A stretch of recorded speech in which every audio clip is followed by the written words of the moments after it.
Hi guys, it's Veronica from Veronica's Ventures. I'm so excited to be here today because I get to interview Sandy of the Rise Up Cooperative. Sandy is the very first winner of the contest that I'm running on my website, veronicaventures.com. Every Sunday, I'm choosing one winner and then interviewing them on my channel and then using that footage to create a free promotional video for them. I chose Sandy and the Rise Up Cooperative because I absolutely love what this organization is all about. I'm going to bring her on to tell us all about it. Good morning, Sandy. How are you today? Good morning, Veronica. I'm great. Thank you. How are you? I'm doing well too. Thank you. I'm really excited to be here today. Tell us a little bit about what the Rise Up Cooperative is all about. Absolutely. Thank you for having me. The Rise Up Cooperative is basically just a organization that is bringing life and leadership skills to teens and at-risk youth. I feel strongly about bringing more educational opportunities that they don't necessarily learn in school. And a lot of times with the at-risk youth, they have unstable home life, so they don't learn it at home either. So bringing them those workshops, those skills to help them succeed in their futures, I feel is super important because they are our futures too. I saw your application. I went on the website and I was like, wow, this is such a powerful organization. It's so necessary for so many children. How did you get involved with the Rise Up Cooperative? So I got started with the Rise Up Cooperative because my passion has always been with teens, especially at-risk youth. I have a bachelor's in social work and a background in social services where I was a caseworker with kids in foster care and group homes. And then my husband and I, after having our 3 biological children, adopted a sibling set of 3 from foster care. And all of those experiences combined really fueled that passion and also that knowledge of there are gaps in education, specifically with those at-risk youth, because they have that unstable background. In addition to moving from school to school, from home to home, they miss out on opportunities that a child in a more stable environment get by example from their parents or mentors or people in their lives. And these kids lack that. So I knew that I could help that. I knew that I could teach. I've been homeschooling a different combination of my children for the last 10 years. I used to teach life skills in the group homes when I was working as a caseworker. So I knew that I could do that. And so what I've ended up doing, though, is bringing in experts, I guess you would say, from different walks of life, different backgrounds, different passions to pour into these kids. Every time we have a workshop, it's a different person from the community doing these workshops. So I think that that's huge because they're able to bring in their passion and their experience. And so it just kind of keeps growing and keeps evolving as we go. I just started it in September with my husband. He's been super supportive and we've kind of just been trudging along since, because of the pandemic and starting it in the pandemic, which was, some people would say crazy. I say a blessing in disguise because we've been able to reach teens in other states. I'm from Chattanooga, Tennessee, and I anticipated working with kids local, right, or in surrounding counties, but we've been able to reach kids in Colorado and Ohio. And so that blew my mind. I never would have imagined being able to spread it that far. That's amazing. It gave you such reach. You're talking and my heart's like blowing up with like joy. Like, oh my God, this is so amazing. What is the best part about doing what you do? When I was a caseworker and I taught life skills, I didn't think the teens were listening, right? I felt like they were just there because they had to be. They were just pretending to listen. I just did my job and I did it as well as I could. And I felt like they were doing the same thing. But years later, I ran into one of them and she came up to me and she said, I don't know if you remember me, but I'm so-and-so. And I was like, oh yeah, I remember you. And she said, thank you for what you did. You changed my life. My whole future's changed because of what you taught me. And again, I didn't think that they were listening. I didn't think that they cared.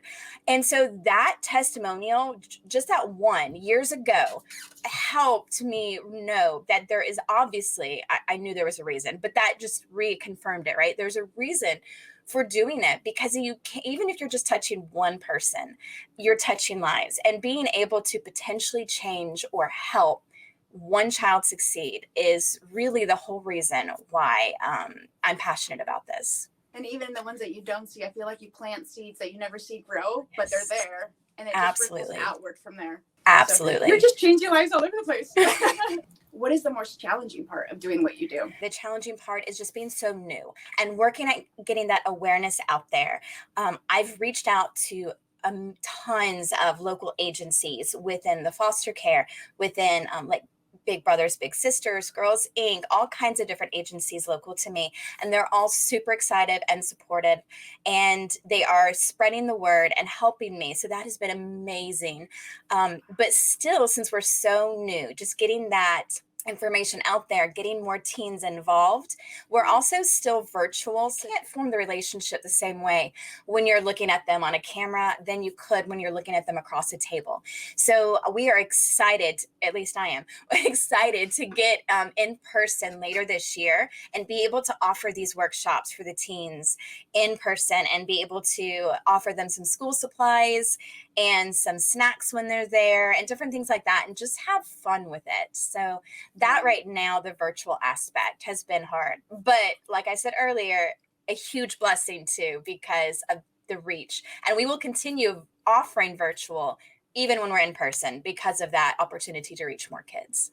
A lot of these children don't necessarily have the foundation that other children may have growing up. If you could wish for them like one experience that, you know, a kid would have that they don't necessarily have, what would that experience be? I've actually have on the agenda when we get in person to do a Rise Up adventure outdoor program where, excuse me, where when they attend a certain class or a certain series of workshops, they earn a voucher to go on an outdoor adventure.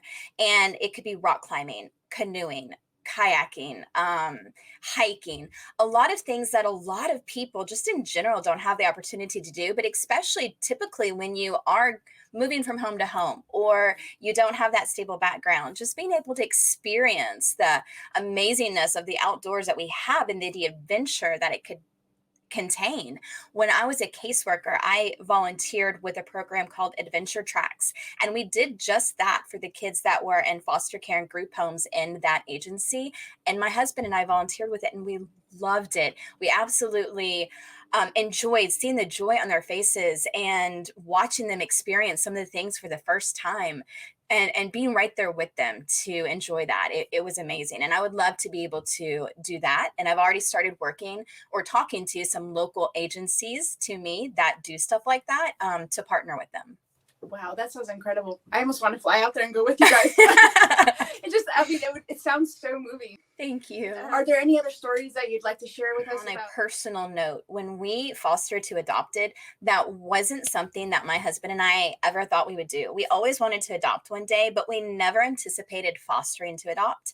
And when we did that, when we chose to do that and we committed to that and we committed to the sibling set of 3, which then we had 6 kids, which we never anticipated either.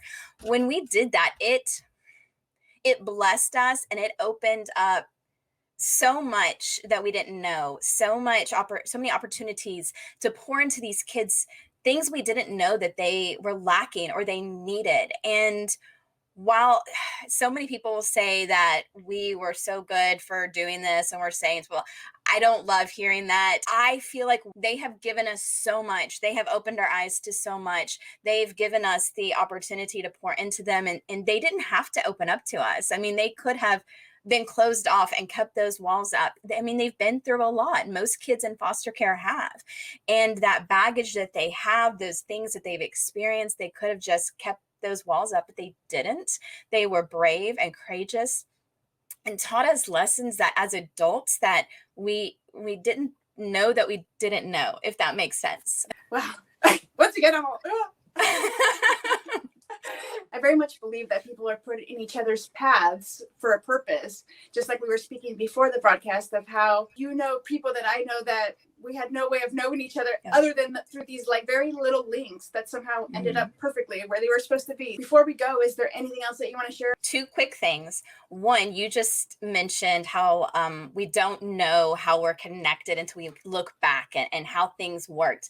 a strange thing. The 3 children that we adopted, we found out later, were distantly related to me. So if that's not cool, I don't know what is. Like, we had no idea. Right. And also, we do offer parent workshops too. I always forget to mention that. We just had one last night. We had a parent coach, therapist. She has tons of letters after her name. I can't remember them all, but she was amazing and talked about how to talk to kids so they'll listen, and listen to kids will talk. That's a book, and she was great. So once a month, we have different community members and experts, just like for the teens, come in and talk about a parent topic. Because I really feel that, yes, pointing to the teens is huge, but then who do they go back to? Do they go back to their biological family or their foster family or their adoptive family that in the same situation? Like, are their parents learning and growing along with them so that they can help be a force together? So we really feel passionate also about the parents and being able to provide them what they need. Also, one thing I always forget is it's all free. All of our workshops are free. There's no registration required. Our Zoom link is on our website and our Facebook page, and you just log in whenever there's a topic that you're interested in. Our schedule or of workshop topics are on there as well. Tentatively, like a family from California could log on. Absolutely. Asking for a friend. Yes. What can they do to help? Because I know that there's people out there that are going to want to support your program, either whether it's volunteering or donating funds. They can find me at my website, which is super easy, riseupcooperative.org, and my contact information is on there. In addition, on the website is a page on how to support us. So yes, definitely funds. We are completely privately donor funded. So we have not reached out and applied for grants or different things like that. We're hoping to try to be completely privately funded. In addition, when we do get in person later this year, I mentioned the school supplies and the snacks. Those obviously cost money. So the donations of those things would be huge and go a long way, because a lot of times these kids won't eat again after they leave school. So being able to give them a snack while they're with us, the pencil, the paper, the whatever they use during the workshop, take it home with you type thing. So the supplies. Also awareness. If you go on my social medias and you see something that you like, if you can share it, if you can like it, if you can follow us, to try to spread the word. Because like you mentioned, if a family in California wanted to join, yes, absolutely, but they have to know about it. So helping us spread that awareness and getting the word out there would be huge. Thank you so much for having me. It meant so much. If you are interested in winning a free promotional video for your business or nonprofit, enter at veronicaventures.com. And don't forget to visit the riseupcooperative.org to see what the Rise Up Cooperative is all about and to help support their mission. Thanks, guys, and see you next time. Bye.